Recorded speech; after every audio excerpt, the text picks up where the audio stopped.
Hello, my name is Prof. Peter Shepherd, and I'm going to be talking to you about whole brain thinking and learning and living.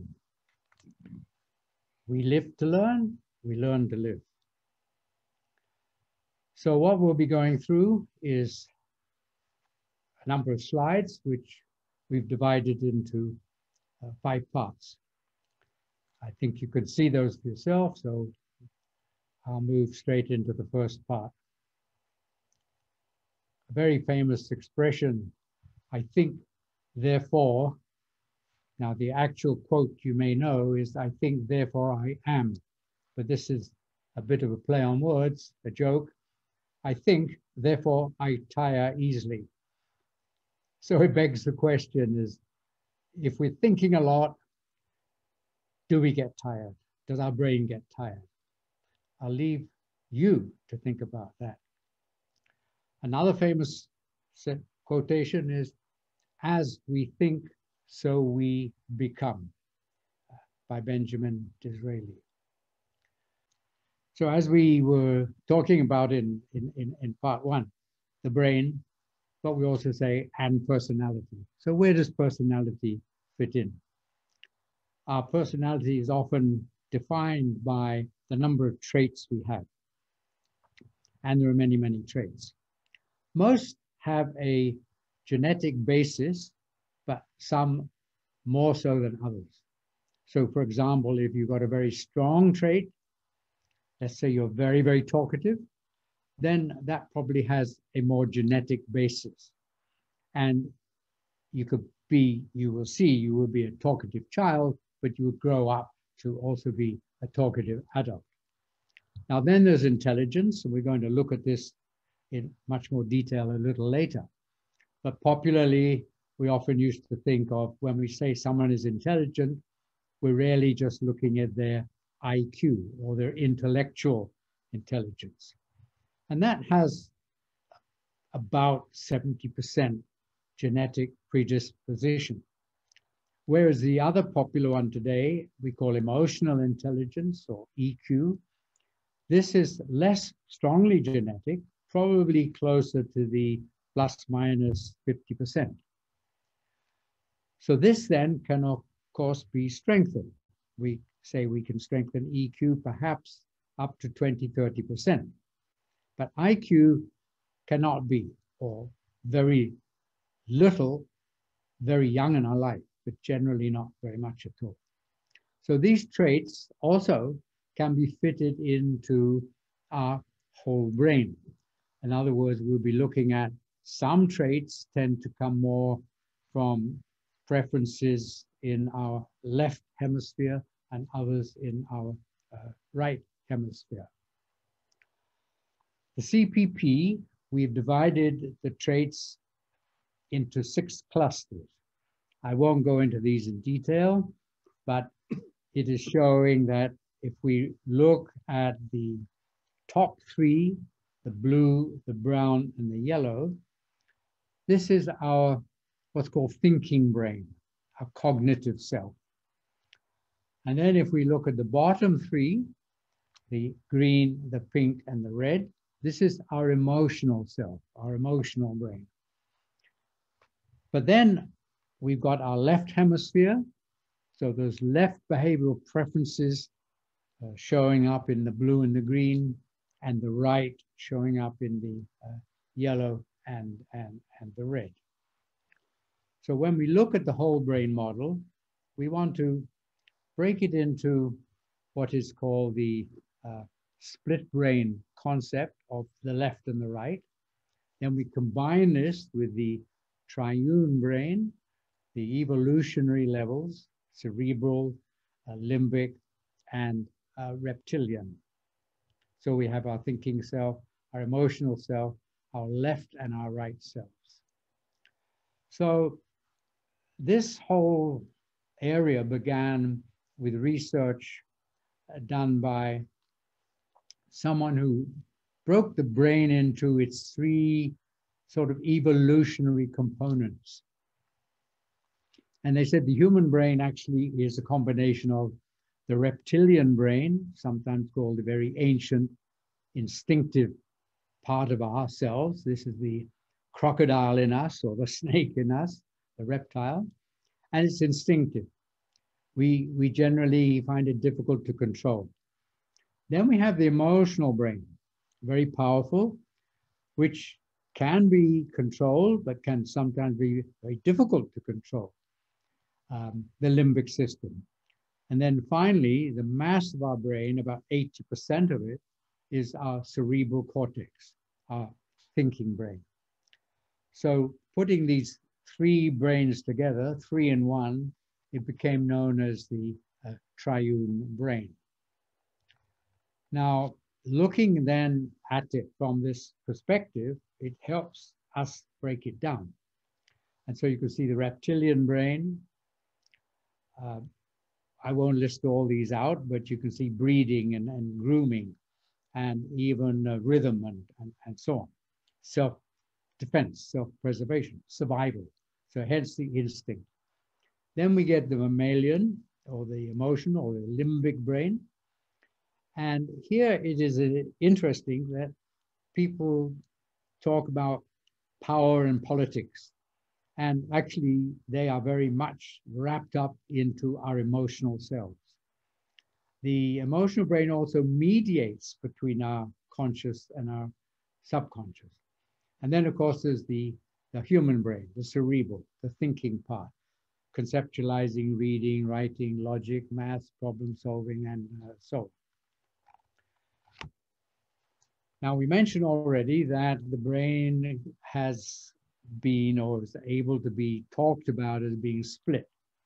And a famous Nobel Prize winner, Roger Sperry, he got the Nobel Prize for Physiology and Medicine, where he did experiments on epileptics, people who were severely epileptic, and there were no cure, no drugs for epilepsy in those days. This is back in the 70s. And so he found that when he surgically separated the two hemispheres, he could then isolate the areas of a fit and so on. So you may have an epileptical fit in the left, you separate that, then you can at least carry on being more normal in the right. Now, this is a popular one, and I often ask people, when you look at this two hemispheres of the brain, which side will you prefer to be in? Which side tends to seemingly be having more fun and laughter and games? Of course, that would be the right. So this is just an interesting way of looking at the left being very logical and linear and analytical, and the right, the more creative, artistic, visual, spatial, and so on. Another way also of looking at that, left and the right. But you'll see in this diagram, it talks about there's a little bridge there, or actually two bridges. And so that's the linkage between the left and the right. That's something called the corpus callosum, and that's where Dr. Roger Sperry actually surgically severed that. Then there's a stop sign, like traffic lights. That means actually you can control the flow of information from left to right if you're conscious of it, if you're aware of it, or if you want to. And then there is a bridge between the left and the right limbic. So that's quite an interesting metaphorical picture, if you will. Another one also looks at just purely those two, the blue and the green, the very left, and then the yellow and the red, the very right. And the corpus callosum, which I mentioned, this is just showing a slice of the brain down through the middle.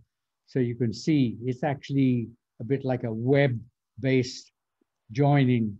So if it's like you take your hands and you spread the neuron connections out to the left and out to the right. Now, let's then try to address this question. Some people say, why are men different from women? Why are women different from men? So let's look at some gender differences in the brain. Here's another lateral slice of the brain. You'll see the corpus callosum there in the center, linking the two. And what we find there is, I'll just address your attention to the bottom left. The corpus callosum is actually some 10 to 12% more dense, larger, thicker in the female brain. In other words, there are more connective fibers. And that has implications for a greater connectivity between the two hemispheres. Also, when we look at the language cortex, we find that the male tends to prefer generally to use the left over the right, although some may prefer to use the right, but women are able to, or more easily able to use both sides. We'll look at a few more differences a little bit later, but that's just showing you schematically. So here, for example, we say in males, then visual spatial capacity is greater, more able to focus better generally with not simple maths, but higher maths. And however, more prone to violence because the emotional brain, the limbic system, pumps out various hormones. And the hormone of aggression is the male sex hormone, testosterone. We won't have time to go into all the different hormones. But in the female, as I mentioned, the language cortices are both more active. And women are able to multitask, generally speaking, better than men. Now, there's a big debate and controversy over this, because actually neuroscience shows that if you're multitasking, you're not doing any one single task as well or as thoroughly as maybe you should be doing. So there are actually advantages to being able to focus and, concentrate on one task at a time. Women generally are a bit better with detail, and interestingly enough, overall tend to be more reliable.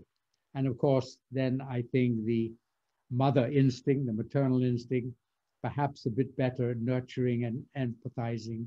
And there are many, many other aspects. If we look at this also in learning, then we will find that men generally are less likely to ask or share, whereas women will tend to be the opposite. I won't go into these in detail. You can study them perhaps later. But there are therefore certain differences which are distinctly put in, on the one hand, in the anatomy of the brain being different. Secondly, the hormones being different. And therefore, of course, there is the behavioral and cultural tendencies to stereotype that men should do this or women should do that and so on.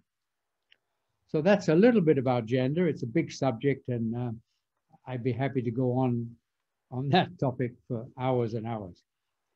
But let's look at some personalities, some famous personalities and their preferences. Now, remember what we said is we've got all these particular cluster preferences, whether we're leaning more to the left or more to the right, or whether we're more a thinking, serious person or an emotional type person. So there's too many names for you to be able to read and recognize. Some famous ones are there. And what we'll do is we'll just select a few. So firstly, I think a well-known figure globally, I probably don't even have to mention his name, you will know immediately, Nelson Mandela. Now, Nelson Mandela was a rare leader in the sense that he had massive empathy. So the pink cluster of traits would be the strongest in him. Then the emotional expression, which is the red, and then finally the green, which is the detail. So he's balanced in that sense. Now, another person, or two people we have here, Confucius is on the left and Abraham Lincoln on the right.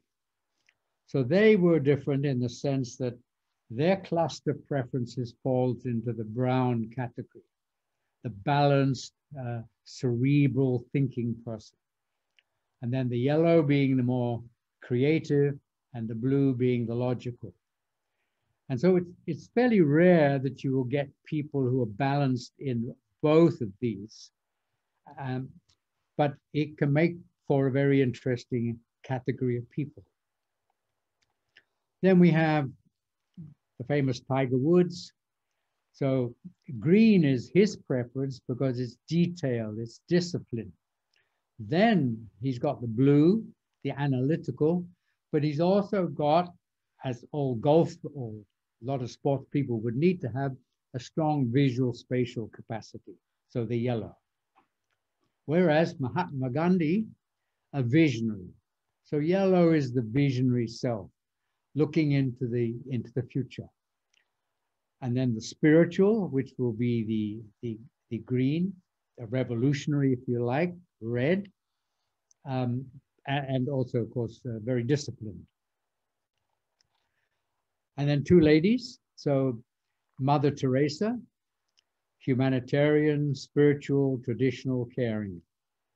Very strong with the red and, of course, also some pink, which you can't see there. And then Princess Diana, equally humanitarian, but very interpersonal, but also a little more visionary. So she has some of the yellow. And then we have Mozart, very yellow and very red, extremely right-brained, a non-conformist, very musical, a musical genius, as we would say, a party animal, highly creative. And then Einstein, who you might remember, has a famous quotation that says, imagination is more important than knowledge. And so the yellow imaginative self, but equally, of course, he was very strongly blue, the analytical. The yellow is also the conceptual and the blue is the mathematical. So you see he's very strongly balanced, but in the cerebral thinking brain. Now, apart from personalities, we can also think of some icons that tend to represent our preferred color.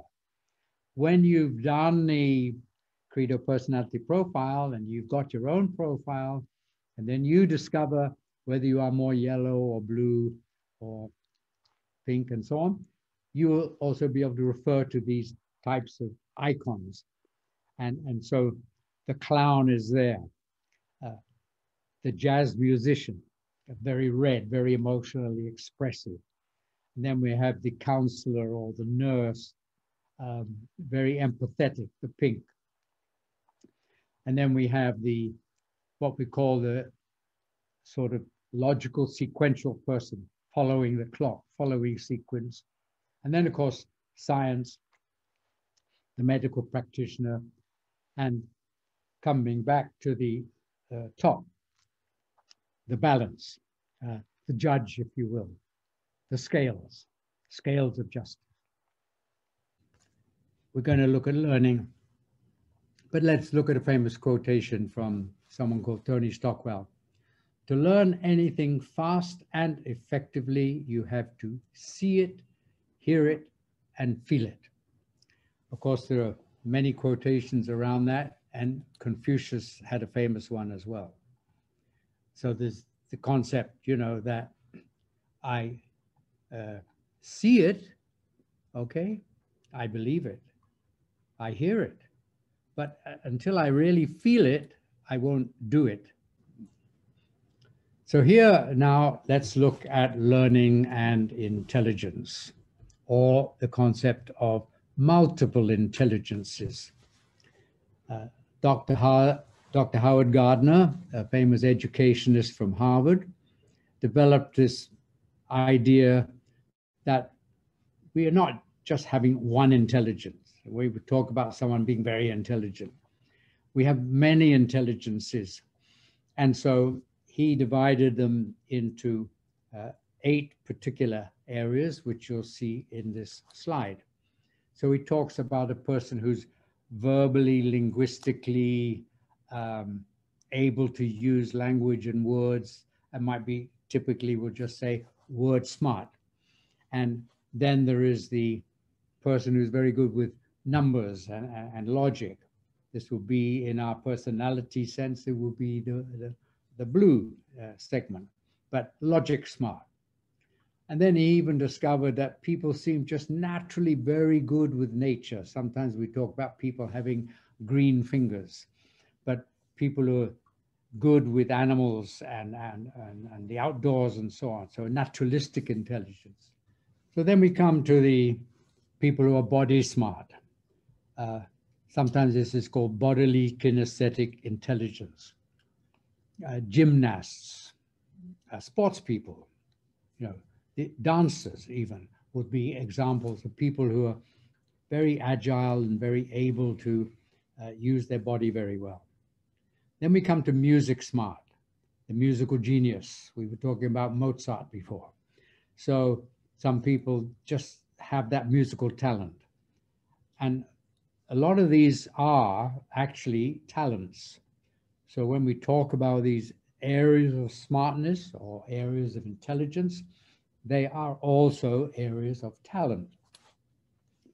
And then we come to the people arena, the interpersonal. So people smart and people who interact well with others and seem to be able to communicate and relate very well and so on. And then finally, the intrapersonal, that's where you're looking more inside yourself, introspective, knowing yourself very well. So these were the 8 intelligences that Howard Gardner put forward. And also we can think of every intelligence has a range of talents, or putting it a better way, every talent is an intelligence. And all of these will have a very strong genetic component. So when we talk about learning and using as many intelligences as we can, we're actually using many parts of the brain. And so we get into something called learning styles. So let's say, for example, someone who's very yellow, their learning style is more likely to be very visual, and they are naturally very curious. They will probably ask lots of questions, and they'll also tend to sort of like learn by doing, by jumping in, if you will, adventurous, risk-taking. And then you have the red learning style. This would be the person who's the interpersonal, likes to learn with people. In fact, sometimes finds it difficult to learn on their own. They need to interact, they need to talk, they need to discuss, and so on. So I won't go into each one in detail, but the green one, for example, would be someone who needs everything mapped out logically, sequentially, step by step. If you jump all over the place, they can't follow. And then the blue, they're always looking for evidence, for facts, for proof. So whenever you put forward anything, they're going to question it.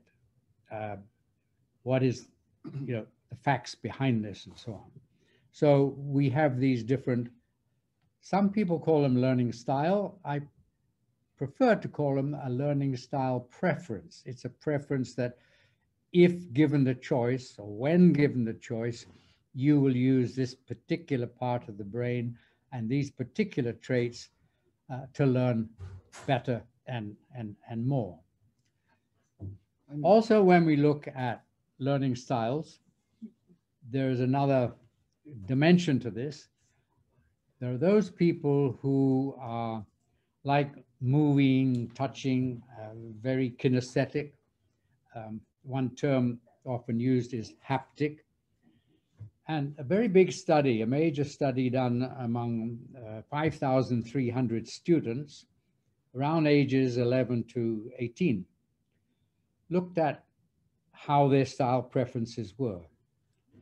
And the haptic, the moving, the touching, the doing was actually the highest, followed by auditory, listening becoming very important.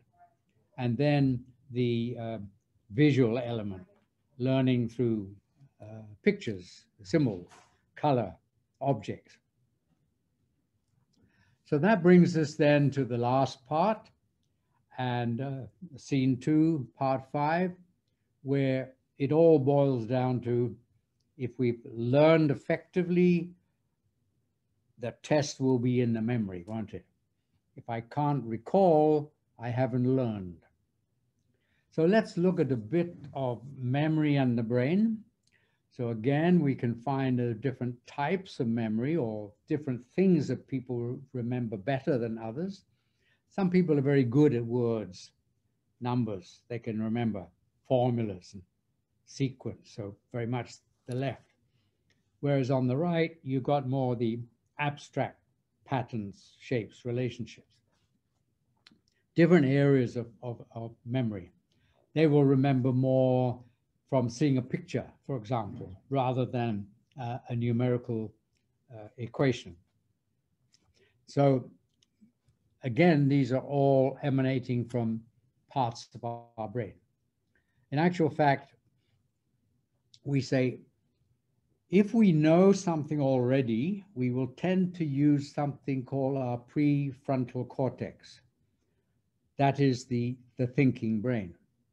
But if we don't know something, if something is new to us, it goes actually straight into our emotional brain, our limbic system, process it first. And actually a little piece of that system called the hippocampus, very central to memory, but especially processing new memories, okay? So what we want to look at is, how do we improve learning and memory? So if we can appeal to learning style preferences, remembering people will be different. And so if you're involved in trying to teach or train or develop a group of people, we must realize they're each are different, unique personalities that will process information differently from each other. Then the more senses we use, what we call the more intelligences, if you like, the whole brain concept, multisensory. For example, I often will give tests. And if I say, how many news items can you remember from the last 24 hours of reading a newspaper or listening to the radio or looking at TV? And then I'll ask another set of questions. How much can you remember of all the food and the drink that you consumed in the last 24 hours? Now, by far and large, everybody can remember much, much more of the food and the drink because they're using more senses. Whereas if I'm just listening to the radio, I'm only using one sense. If I'm looking at the TV, well, maybe I'm just using two. And so more senses we use, the better we will retain information. Of course, sleep then becomes very important, and a lot of recent research has now been done on showing that memories are actually processed in our sleep, and dream sleep being very important. We'll touch on that on the next slide. But also, how do we feel about ourselves, our self-esteem? Are we full of self-doubt? Are we negative and feeling, oh, this is too difficult, I won't be able to learn it? Then, of course, that is going to hold us back. But then even the environment where we learn. Some people, when studying, remember perhaps as a kid you were told to sit upright, sit under a bright light to do your homework. But they found that actually that's not the case for everybody. Some people can recline and process information better. Some can do it with some background music. And some students even like to be able to munch on food and so on. And when they're doing that, their brain is relaxed, the stress has gone away, and they can also learn. So what we might also add in here is stress kills learning. So we need to be more relaxed. And then there are many, many memory enhancement techniques, of course, and ultimately we say, well, learning should be fun. Now, how do we improve our memory? Many classic techniques, and there's a few we just quickly list here. So the multisensory, again, the hear, the see, the touch, the move, the taste, the smell. Repetition and rehearsal. Sometimes we say, remember to repeat and repeat to remember. I already mentioned stress, having a lower level of stress, because stress kills certain chemicals that are needed for processing information in the brain. Techniques like mnemonics, rhyming, acronym, melody, song, music. Mind mapping is another technique. But of course, we need very strong personal interest. We need to be interested in the topic that we're learning. So our motivation is very important. And then using all those multiple intelligences and matching our own preferred learning style. So these are all techniques to help us improve our memory. I touched on sleep. This is a bit detailed, but the idea is that we go through these cycles of brain waves. So when we're alert, awake, conscious, we're in our what's called beta mode, 13 to 30 cycles per second.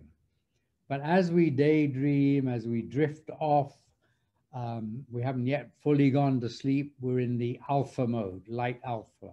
Sometimes they call it the twilight zone. And then we move into a deeper alpha and finally into a theta. And when we're in the theta, where we're dreaming, where we have what's called REM sleep, REM stands for rapid eye movement, then this is where the memories are being processed and sorted out, if you will, during our dreams. And so the people, they've done studies that deprived of dream sleep, their memory plays havoc. They won't do well. They've done a lot of studies to show that you have really good 7 or preferably 8 hours sleep, then you do your study, you'll do much better than if you've had only a couple of hours of sleep, staying up late, swatting or something like that. And so they've found it's very, very important. And then of course, we go through these cycles approximately every 90 minutes. So the idea is you can quickly divide. If you only have, say, 5 hours of sleep, you're only going to have about 4 cycles, 3 and a bit to 4. But if you have 8 hours of sleep, you're going to have so many more. You're going to have at least 6 cycles. So the more cycles you have, the better it will be for your memory. Now, I've touched, I think, enough on this. It is also showing that the connectivities are taking place in our brain during the sleep, and particularly the rapid eye movement. So I've already mentioned that. So the more cycles you can have, the better.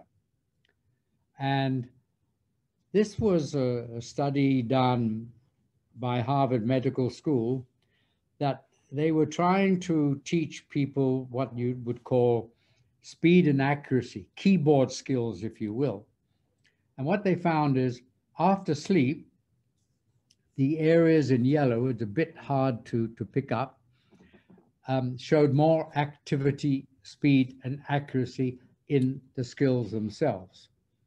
And if we looked at these, we broke them down in something called the right medial prefrontal cortex. Okay, the activity was very, very strong and high there. And then another piece in the right hippocampus. Now, remember I mentioned before, if we're using a prefrontal cortex, it's usually we're processing information based on something we know. We're building on something we know. But if something is thrown at us is we know nothing about, brand new, then we're using the hippocampus. So this is showing where that brain part lights up. And then also the primary motor cortex, where perhaps we're learning movement. And so when we're learning movement, we're using what's called the motor cortex. So each part of the brain has different functions, and therefore we need, if we understand that, we can relate the learning to that particular function. Now, this is quite complex. It really is neuroscience and learning where they've come together. And now there are wonderful new breakthroughs in understanding the brain. But importantly, of course, we won't learn and we won't remember unless we concentrate. So I was talking before about the learning environment, and they've actually found that if you're reclining at about 45-degree angle, your brain is more easily going to process information than if you're sitting upright and maybe not so comfortably. Then temperature needs different. Some people like a warm temperature, some like a colder. Lighting, some people like bright light, some like more diffused, softer light. Some like music, some like silence. And we're also talking about some like to nibble and munch as they learn. So I usually use an activity, but I won't do this here. If we're having a long lecture, I would ask you, if you've already been sitting still and listening for more than half an hour, you should stop, have some exercise, get up, walk around, and so on. Do some exercises that laterally connect the two sides of the brain. And there's a lot of very simple ones. But if you just sort of take your left hand and pull the right lobe of your ear, and then you take your right hand and pull the left lobe, you're already now using something called a cross-lateral brain stimulation, exercising both halves of the brain and bringing them together. Now, again, very important is we can say our interest, yes, motivation and passion, but on top of that, it doesn't matter how motivated you are, how passionate you are, if you're not getting enough oxygen, not breathing properly, then that's going to affect your brain as well. The brain thrives on glucose. Glucose comes in many forms, of course, what we call the brain sugars, if you will, fructose and sucrose and so on. But it comes via blood. If our circulation is not good, if we're not getting good blood flow into the brain, then the brain is not going to be processing information efficiently. And so for students, often we use this sort of checklist, but this can be adult students as well. I'm not talking about necessarily school students. You could be a mature student doing your MBA or even a DBA, right? And these have found to be very important. Having a choice, having adequate time, having that enriched environment. Collaborative learning is also very important. And eventually, of course, attaining some level of mastery and then being able to apply what you've learned. Now, I've covered the brain waves. I think I won't go into this, but this is just showing the breakdown, and it links to the sleep cycles that we were talking about before. Now, I mentioned music, and studies have been done to show that the ideal type of music should not have any familiar melody. Because once I hear something that's familiar, it's going to detract, isn't it? My mind is going to go off on that memory. It's not going to be focusing on what I'm listening to or studying or reading. It should not have too strong a rhythm. And ideally, we shouldn't be able to predict when a piece of music is going to start or finish. It should have no apparent beginning, middle, or end. And again, ideally, no familiar instruments, because if I happen to have a familiar instrument or an instrument I love, if I happen to, play the trumpet or the guitar, I'll be listening out for that. So these are detracting us from focusing. So therefore, actually, music composed and played on a synthesizer is ideal and played at the resting heart rate of about 60 beats per minute. Now, I already mentioned exercise. So again, the body needing a good supply of oxygen, glucose, blood flow, and so on. So we should be taking our activity breaks periodically during our learning and energizing both sides of our brain. And here's just a quick schematic diagram, which you can see that, of course, we take in air, comes into the lungs. We take in food, goes into the stomach. But eventually all goes into the blood, and then the heart pumps it into the brain. And so again, even if we've got arterial sclerosis, if we've got thickening of the arteries, the blood flow is also going to be broken down. And we have these two, what are called carotid arteries, that are the main lines out of the heart into the brain. So these should be, we'll say, very healthy. And so we need to be careful what we eat, but exercise also helping a lot. Now there are, when I said food, sometimes there's this lovely expression, we are what we eat, or I sometimes say we become what we eat. But there are certain foods that have been found to be good for the brain, for alertness, and therefore for learning. And these are listed on the left there. And then there are others that can lower our stress level, relaxants, if you will, or even helping us go to sleep. So we have a good night's sleep. All of these would be very important. And most medical practitioners will tell you what's good for the heart actually is also good for the brain. Now, I've talked a bit about neuroscience, but we need also to realize that we've got this emotional brain. We process a lot of information in it, and it only then gets shunted up to the prefrontal cortex and the judgmental brain. So these neural systems of intellect and emotion, while they're separate, they are interconnected. They integrate thoughts and feelings. And that's why much earlier we're saying, if learning can be fun, then it's enhancing the emotional or emotionality. And if you think back of any memories you have that are very strong from years gone by, there's usually always an emotional connection. And so we should not separate emotions from the intellectual thinking, cognitive learning. This is just showing a picture of a neurotransmitter and synapses. And again, the neurons in the brain and how they interconnect and so on.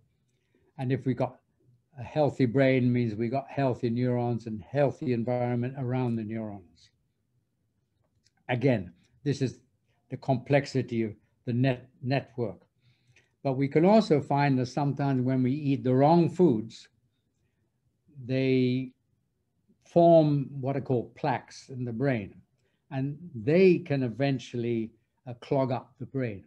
And so I think a lot of today people are worried about aging diseases like dementia, like Alzheimer's, which come from too much junk food, processed food, and so on. But we don't have time to go into nutrition much more. So there's our prefrontal cortex, and we've got the amygdala, and very close to that, that's the limbic system, is also the amygdala. And this is just another quick brain scan, which might be good for some of you to realize that when I am learning something new and perhaps difficult, greater neural activity takes place in the brain. But when I've already got mastery, when I know it or know most of it, and I can do it easily, sometimes we say I can do it without thinking, then lesser effort is required by the brain. So it's actually, if we talk about when we open up, do I learn a lot and think a lot and therefore get tired? It's the brain that when I'm learning and thinking new, difficult, complex things, yes, more energy will be consumed. Whereas if I'm doing something where I've got mastery and I can do it without thinking, then I can actually go on much, much longer doing it. So you think of some of those great tennis players where the match goes on for 2 hours, maybe 2.5 hours, maybe 3 hours, but they're exercising mastery. And finally, I'm often asked questions about Albert Einstein. And so some people say if we have a big brain, maybe we're more intelligent or more smart or more clever, or we're going to learn better. But no, it's not the size of the brain, it's how the brain functions inside. And Einstein's brain, in actual fact, was smaller than the average, about 2.7 pounds versus 3.1. But what they found was the cerebral cortex was thinner and had greater neural density. So with what's called a decreased conduction time. Now this is a bit complex, but what it means is that information can pass faster between various parts of the brain. Also, his inferior parietal lobes were much larger and enhanced, and so he was able to think using visual spatial capacity and visual imagery. So that's why he often visualized the solution to a problem before he actually sat down with pencil and paper or chalk and mapped out it in a numerical way. But they also said that he was able to intuit numerically, which is pretty rare quality. And the other thing is that each brain hemisphere was a little wider with larger expanse of integrated cortex. The left hemisphere actually also contained 73% more glial cells per neuron. Now, I haven't gone into glial cells, but these are cells that help feed and nurture the neurons.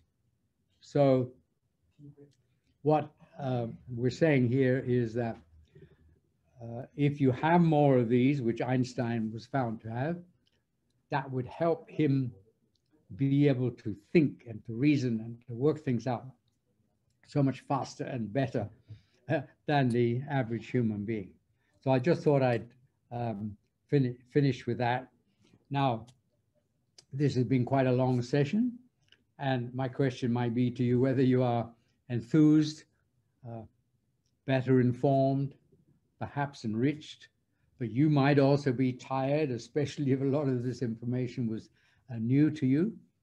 Yes, you still could be quite confused or dazed, but I think importantly, if you're curious, if you're intrigued, if you're motivated, then you'll go on to want to learn more about the brain, learning, memory, living, and thinking. It's a mix of emotions that actually will determine our future behavior. So what do you do next? I hope it is positive. Thank you for listening. Before I end, in case you want to know a little bit more about my background, I'm showing here my academic qualifications, the research I've done on personality, thinking, learning, and the early studies, some professional awards and so on. And so it is just a little bit about me and current activities that I pursue, of course, facilitating learning, but as a researcher, author, I've written several books, and consultant, coach, lecturer, trainer, and so on. So I think this helps you see a little bit about my background. And I have lived and worked in many different countries and cultures, and spent over 35 years as a consultant and a trainer in various areas like organization development and human resource development and so on. But I do have a corporate background. I was 5 years with an international airline, 5 years with a large US multinational pharmaceutical company, and studying all my early studies done in New Zealand Government Department of Agriculture. And that's where I first studied genetics, which I mentioned earlier. So that's just a bit about my background. And once again, please be in contact with us. And I hope that you are motivated enough to get the Credo personality profile done for yourself or for your team, if you like, or for your employees. Thanks once again.